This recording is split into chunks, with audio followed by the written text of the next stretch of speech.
We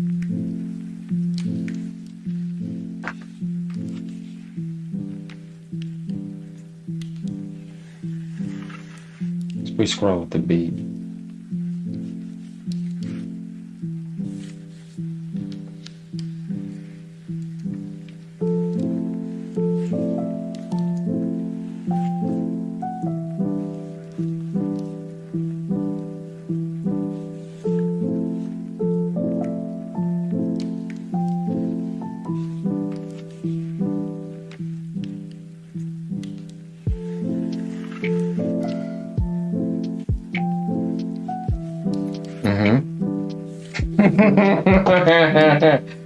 Oh yeah, they're happy guys. We got a lot of leaks today.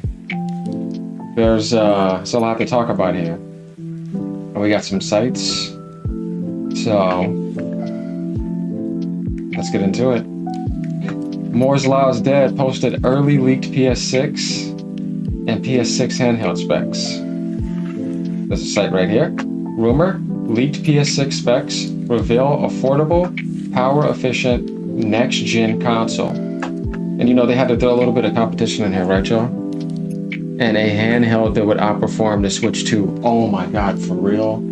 I think many have already been available on the market that can do that right now. That doesn't mean anything. Okay, so hardware leaker. Pony, sit down. It's okay. Hardware leaker Moore's Law is Dead, who previously accurately outed the specs of the PS5 Pro. There's a double-edged sword with him, apparently, with other communities, I noticed. Claims to have seen an internal AMD presentation from 2023, which includes a ton of potential information about the PlayStation 6. So either he's lying or telling the truth, if this is what this is about. And either we take it or we leave it. As he clarifies, well, let's read into this. Multiple times throughout the video, the specs were accurate as of 2023 and may have been altered or changed since. However, he notes that after speaking to someone familiar with PlayStation hardware development, Sony rarely strays too much from the initial pitch. Assuming the information is accurate, then expect it to be largely representative of what the platform holder has cooking. So are we ready to get into this to see what this information is about to be? Let's go down and take a look real quick. Then we're going to read up a little bit because I'm pretty sure you guys are interested. All right. So the new console, the PS6, is codenamed Orion, like the Orion Nebula, it's a star system. Closer to Rome, too. Oof. And is targeting the following as of the alleged 2023 presentation. Here it is right here. So they're using a Zen 6 processor, 40 to 48 plus RDNA 5 compute units at 3 gigahertz. This could potentially change because there was so much upscaling implementations added in. 160 watts, okay, 160 bit, and a 192 bus. Oh, they're going to be targeting GDDR7. Interesting. Okay, yeah, this is looking good so far. I mean, with the diminishing returns, this is pretty much what they need. Okay, rasterization performance 3 times of PS5. Of course, obviously, you're going to add in ray tracing, global illumination, and all that. Chiplet design, backwards compatible with PS5, PS4, so that tells you about the architecture, which we know is going to be in sync with the handheld. And according to the same AMD presentation, the handheld, which is codenamed Canis, again, that's a minor, is targeting the following. Okay, so this is going to be a 4 times rather than 8 times Zen 6 core. Okay. 12 to 20 RDNA 5, so they're using RDNA 5, 1.6 to 2 gigahertz, so this is going to try to sync the PS5 and 6. 15 watts for handheld, that's power draw, if you didn't know. 128-bit bus with DDR5. Rasterization performance, 0.5% times PS5. Whoa, okay. Backwards compatible with PS5 and PS4. Micro SD slot, haptic feedback, dual microphones, touchscreen, USB-C port video out. So the pony's seeing this.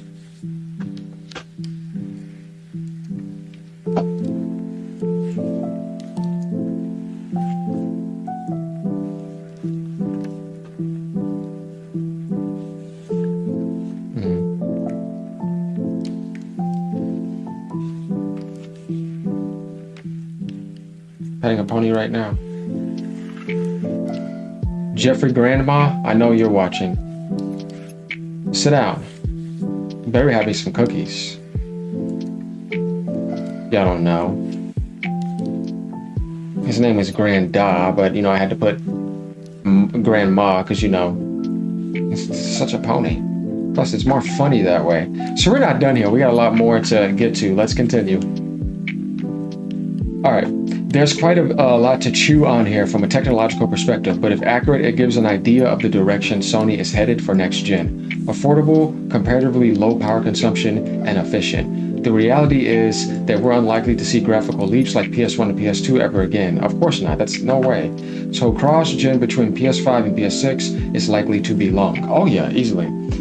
Like I said, in order to start adding and stuff like that, you're just cranking up settings and adding in like more sun effects, global illumination, ray tracing, you know what I mean? Path tracing, stuff like that. And trying to get that at 60. Other than that, your experience is going to be fine. That's where the organization strategy with its rumored handheld may fit in, as you'll likely be able to share the majority of your library between the two units. If this is all accurate, then the fact Sony is aiming for mass market price point should be the most important takeaway here. There had to have been concerns about the $7 PS5 Pro that the company could charge extortionate sums for its next-gen console, but it looks like it's still eager to appeal to the masses. Yeah, I think this is going to probably be like $600 or something, maybe $700, somewhere around there.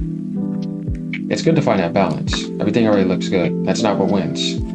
Nintendo won. It was never by graphics. Trust me. The biggest challenge for the platform holder will be converting players from the PS5 to the PS6 because, as we all alluded to above, we expect both systems to share the same library for a long time. If the rumors are accurate about the Sony's multi-platform plans, there may be less incentives to buy the PlayStation than there's ever been. And with the multi-platform approach, yeah, I mean, we're going to see. That's why I think in order for Sony to make that relevant, they say that I think we'll be okay. They have a whole bunch of money hats and exclusives that we don't know about. I'm telling you. I'm getting the PS6 either way because I don't like waiting on games. And like I said, it's going to get to this point now with that type of technology, man. It's going to look so good, it don't matter. And you're going to be able to get your 60 frames per second in performance. Beyond that, you're just kind of like, you know, that's just being extreme.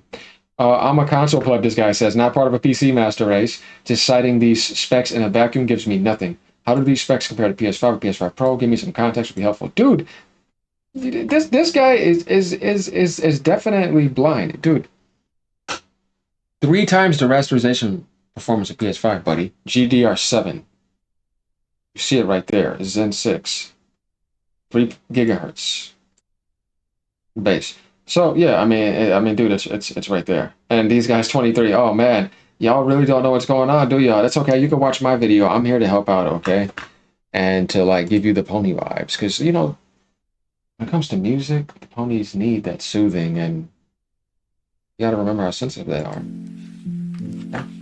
Mario music is the best for them, I'm telling you. All right. So. We pretty much have our answers here. What's funny too is there's a Dreamcast guy video. Tom has stuff over here, but we can get back to Nib, right? But look at this. Lower price than the PS5 Pro. Guys, we don't know this. See, this, we don't know. I can't say I know that. They didn't say that.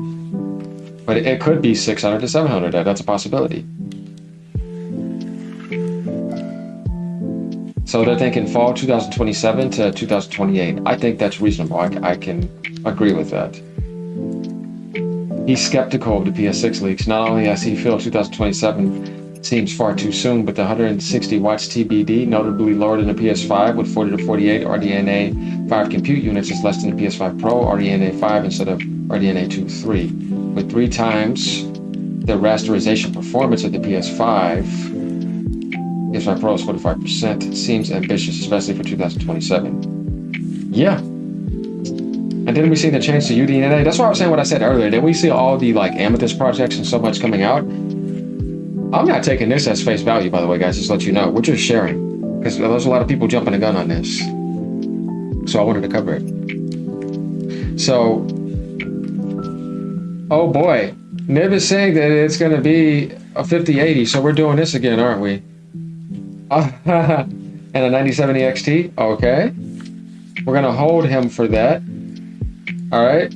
Let me know what you guys think about this, all right? Ponies, sit down. Peace out, y'all. Have a great day.